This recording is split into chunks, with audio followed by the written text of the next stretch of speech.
programa Assembleia Cidadã traz para vocês, telespectadores, assuntos relacionados à cidadania, direitos e deveres dos paraibanos. Agora, no final do mês de julho, foi realizado aqui em João Pessoa um seminário muito interessante sobre mulheres negras, uma questão de raça, classe e gênero. E para falar sobre este assunto e outros mais, trazemos como nosso entrevistado Carlos Henriques. Ele é o coordenador executivo da Malungos, uma organização negra paraibana. Seja muito bem-vindo ao nosso programa. E para começar, o que essa organização representa para a comunidade negra paraibana? Primeiro, que a palavra Malungos, ela significa companheiros, né? É uma palavra de origem africana, e nós politizamos, né, a palavra para a denominação da nossa organização. Então, ela é um grupo de intelectuais, um grupo de negros e negras que leva esse nome, traz esse nome. É uma proposta, inclusive, do que eu trouxe ainda no início de 90, né, justamente na vacância de organizações do movimento negro que nós havíamos também, do qual eu também fui membro e também compunha esse movimento aqui em João Pessoa, né, que era o Movimento Negro de João Pessoa, que tivemos uma trajetória desde o início de 80, e aí já por volta de 89, 90, então houve uma desarticulação. E aí nós buscamos retomar o movimento com essa organização, da Malungos. Então, e a Malungos, ela é uma representação política, né, da comunidade negra, que paraibana, especialmente, né, brasileira, mas paraibana. Nós temos sede aqui e atuamos em todo o estado. Teve seminário, né, que foi feito agora também? Esse seminário das mulheres negras contribui também nesse processo de entendimento para a definição de uma agenda política, né? E das vocês mulheres. têm ajuda assim para fazer isso ou é no peito e na raça? Não, nós fazemos no peito e na raça, né, ainda, né, dependendo assim dos governos de plantão, né, a gente tem ou não apoio, ou não a sensibilidade, né? Na verdade, a gente conta muito com alguns parceiros, algumas parceiras, né, que depende muito da sensibilidade de quem está dirigindo, governando ali, né, aquele órgão, aquela instituição, né? Mas nunca temos assim um apoio, algo permanente que sabe, não. Até porque a questão racial ela é muito complexa e enquanto que há muita gente que busca colocar debaixo do tapete, a gente vai buscando justamente tirar debaixo do tapete e vamos pautando aí para a sociedade, né? Então, a sociedade tem entendido essa agenda que ela contribui decisivamente para o processo de democracia no nosso país. Certo. E já que estamos falando sobre isso, vamos falar um pouquinho sobre as cotas raciais, a famosa lei, né, 10.639 de 2003. O que é que vocês dessa comunidade, o que é que acham dessas cotas? A questão das cotas raciais, que é outra agenda política nossa, ela trata justamente da inclusão, é uma medida de inclusão e nós temos avançado aqui na Paraíba, né? A Universidade Federal da Paraíba, em atenção a uma demanda nossa que já víamos desde 2000 buscando, com debates, várias audiências públicas houveram e nós conseguimos agora em 2010 a efetivação dessa política, né, que ainda aqui na Paraíba pela Universidade Federal. A Universidade Federal de Campina Grande ainda falta, né, a gente ainda precisa discutir a questão junto com a Universidade Federal de Campina Grande. Tivemos já vários debates também lá, mas não avançamos, né? A questão na Universidade Estadual da Paraíba também não avançamos. Nós temos lá uma cota social, mas nós queremos sim uma cota racial para negros e negras de pelo menos 20%. Tá? Então essa é uma agenda que a gente precisa também voltar agora, a discutir. Agora a lei ela abrange não só os negros, né? Não, a lei é uma questão. A lei 10.139 é uma questão que trata apenas do ensino da história e da cultura afro-brasileira e africana nas escolas. As cotas raciais outra história. É outra questão, é uma outra agenda. É uma política de inclusão social. Tá? Ela não agora, é uma essas política... cotas raciais não só são os negros, não? Não, são os negros. Nós estamos defendendo os negros. E aí os negros também com rendimento, né, com classe social, com rendimento de até 3, 4, 5 salários mínimos, né, que passa para garantir principalmente os negros de baixa renda, que é a maioria do nosso país. Entendeu? Justamente no combate à pobreza e à miséria do que nós encontramos aí. Então, assim, já houve um incentivo, já inicialmente, por parte de diversas universidades. Hoje nós temos mais de 60 universidades espalhadas no país inteiro, universidades públicas, que já admitiram, têm essa política adotada em seus espaços acadêmicos. Tá? Mas o mais importante, agora, falta ainda... que a sociedade ela já se conscientizou disso, né? De que existem as cotas raciais, isso aí já foi, eu acho que é um grande passo, né? Mas a gente tem que dar continuidade no nosso programa, que tem outras perguntas mais, entendeu? Então vamos falar um pouquinho sobre esse seminário, sobre as mulheres negras, né? Que eu acho um ponto fundamental e importante, né? Que a mulher hoje em dia, ela domina, eu acho, muito mais do que o homem. E é muito importante isso. Houve esse seminário, né? Você acha que teve resultado positivo nele?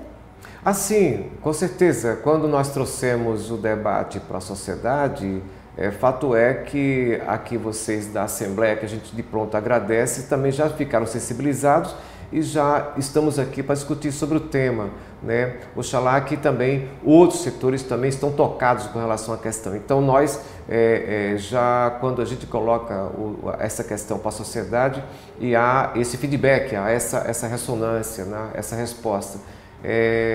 E aí, veja bem, nós temos uma questão que as mulheres negras, elas estão na base da pirâmide, né, econômica em nosso país. Tá? Você tem aqui o homem negro na questão de rendimentos, né, com trabalho, acesso ao trabalho e rendimento aqui, né, ganhando muito bem. Você tem o homem negro aqui, você tem a mulher branca aqui e você tem a mulher negra aqui na base. Tá? Então isso é uma questão grave. Outra questão é os indicadores de mortalidade, tá? Dos neonatal e materna. Tá? É uma questão que ainda agrava muito a família negra e as mulheres negras. Isso é uma questão mais social. Quem está pautando a questão, quem está contribuindo para esse processo de democratização no país... É a Organização Negra. Somos nós, população negra, e por mais que brancos... ricos ou outras etnias, ou algumas pessoas, não digo nem a questão da classificação por cor, mas a questão de algumas pessoas que não queiram ainda perceber, tá, essa questão, ou quer manter esse processo de dominação política e econômica, né, de cultura escravocrata, mas é inevitável os avanços que nós estamos tendo, entendeu? E os indicadores, eles são muito evidentes, sabe, com relação a essa questão. Você pesquisa, você abre lá o Instituto de Pesquisas Econômicas Aplicadas, o IPEA, você tem dados e estatísticas que denunciam, né, essa dura realidade do que passa as mulheres negras, principalmente. Né? Você tem o IBGE, né, o Instituto de Geografia Brasileira de Estatística, que você também traz esses dados. Então nós não estamos inventando, sabe, a história, nós estamos colocando isso, olha, o nascedouro da desigualdade social no Brasil, socioeconômica no Brasil, há uma questão racial. Tá? O presidente Lula entendeu isso, né? A presidenta Dilma entende isso. Então, como é que o governador do estado ou prefeito, agora que se apresenta, não está entendendo isso? Então, não pode haver uma dissonância nesse processo. É preciso haver uma consonância, não basta somente o governo federal, né, o presidente Lula, a presidenta Dilma, né, o próprio Fernando Henrique Cardoso, né, reconhece isso, depois dele colocar que ele era mulato e tinha um pé na cozinha, negando a própria história de tese acadêmico dele, né, que tratou sobre a questão da população, que tratou da questão da população negra, né? Para mim ele era 4%, não? Não, o trabalho dele na USP foi extremamente, aliás, em Sorbonne, na França, tratou justamente da questão da população negra, né? Mas quando ele presidente, né, ele negou esse processo quando em 95 colocamos, olha, temos uma demanda aqui com relação à titulação das terras, com relação à questão dos quilombos, com relação às mulheres, com relação à juventude. Ele disse, eu também sou um mulato e tenho um pé na cozinha. Mas depois ele se reparou, né, se retratou, e ele hoje reconhece isso, olha, realmente né, faltava realmente uma política mais incisiva para poder garantir a efetivação de direitos fundamentais da população negra, a exemplo do que fez o presidente Lula. Ele hoje, o Fernando Henrique, reconhece isso. E estamos avançando com essa agenda com a presidenta Dilma. Agora, o que eu quero colocar é que a gente não pode somente, nós temos hoje programas, temos políticas e temos recursos para garantir a diminuição dessa desigualdade socioeconômica contra a população negra, se os estados e municípios também não estiverem consonante a essa agenda política, entendeu? Nós temos aí a questão da terra, né? Nós temos outros fatores também na agenda política do movimento social negro brasileiro, que não é diferente da nós aqui na Paraíba e que precisamos estar avançando ainda mais, mas isso depende muito da sensibilidade. Então, voltando à questão das cotas raciais, as cotas raciais é isso, é uma política de inclusão, ela não é uma política permanente, ela é uma política temporária também para muitas pessoas. Não, mas a questão, também para você também que é negro ou negra que está nos assistindo, não é demérito também, tá? Você tem que entender que você, garoto negro, garota negra também que está aí, que anda uma légua, anda 2 horas de barco para poder você estudar, entendeu? E muitas vezes você tendo que buscar um rendimento familiar durante o dia, em trabalhos informais, e sendo disputado também pelo narcotráfico, pela prostituição, por tudo que não presta que a economia capitalista vem promovendo no nosso país, porque nós entramos na economia capitalista, mas com a cultura escravocrata.